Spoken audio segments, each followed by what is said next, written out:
So we're just breaking the forms off over here at the what will be the new wood shop, and technically, yeah, my foundation guy was supposed to do it, but I know he's crazy busy and he's a neighbor and he gave me a good price anyway, so I don't really mind doing it as long as I got the time. The shop, the construction is supposed to happen tomorrow, last I heard anyway. That was a week ago. So I'm trying to hurry up and make sure that it is done and ready when they get here with the building. I don't want them to show up with the building and then throw a fit that the forms aren't pulled and then, you know, have them stomp off and not want to come back for a couple weeks or something stupid. So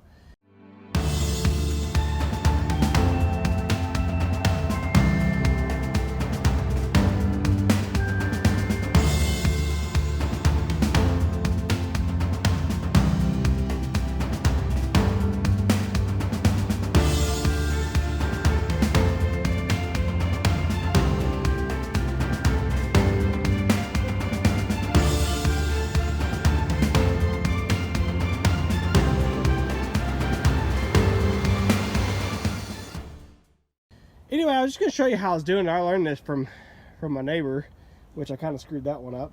Oh well.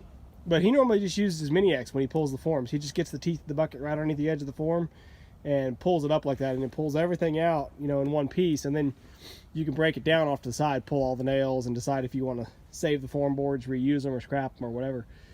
I did it on the front, the first one. The board was sticking over about a foot on the far end, so I was able to get under it real easy. But then a couple of the other ones along the front, I wasn't able to get the bucket to bite into them. It kept just peeling off. So I did have to manually pull out a couple of them there. That's the stacks of boards you see here. But basically, just use the tractor bucket or whatever you got to help get underneath the edge of it. And I'm trying to be real careful, obviously, that I don't get underneath the edge of my actual concrete. So I try to use just the corner of the bucket if I can to get underneath that board, which is difficult since I can't actually see the corner of the bucket. So it's kind of a crapshoot. But the foundation, the slab itself is really, really solid. There's all this little slop over concrete that's not solid at all. So don't worry about it. Just try to focus on just getting a hold of the board and then pull it up. So let's see if we can get around over here on this side. And I'll get this one pulled out of the way and then see if I can't get that next one popped up there.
going to be able to get around back just because of the terrain.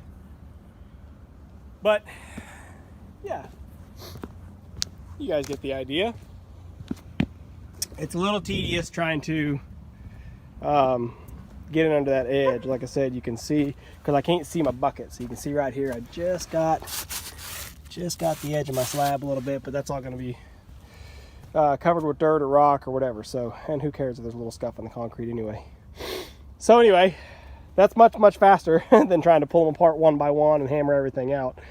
So now we just pick up all the scraps, and like I said, on the back I'm still going to have to do some manual pulling just because I can't get the tractor around there to pop it loose. But anyway, we'll clean it up and see how she looks when it's all done. Well, there we at least got the bulk of it done. Got all the forms pulled off that matter. And I say matter in regards to the guys putting up the metal building supposedly tomorrow. This last little board right here between the main slab and the little front porch slab did not pop out like I was hoping. We should have sprayed it down with some diesel or something, because it is bound up in there between the two slabs. I've tried pulling on it with the tractor, beating on it with a sledgehammer. I finally used my claw hammer like a chisel with the sledgehammer enough that I could break the top of it off and get the 2x2 out from behind it to expose the brick ledge. Now the brick ledge is not actually a brick ledge, it's just going to be a ledge where the metal siding will come down 1.5 inches beyond the framing. So you have a drip edge, really is what it is, not a brick ledge, it's a drip edge, I guess. But anyway, so it's not super critical. It's enough they'll be able to put the metal up, and then if I have to try to chisel or saw or grind that rest of that board out of there sometime in the future, and ultimately if it's there forever, I guess it's not that big of a deal. We'll cut off as much as we can, and then you'll just have a strip of wood that will eventually get dirty and rot out, you know. But I'd rather have a strip of wood than have just a crack there. So anyway, like I said, the bulk of it's off. Everything that matters is off. Got a great big pile of scrap forms over here. I don't know if Jose is going to want to come take those and try to refurbish them or not. Sometimes he does, sometimes he don't. So anyway, for today, I'm done breaking forms. Go try to find something more productive to do, I guess.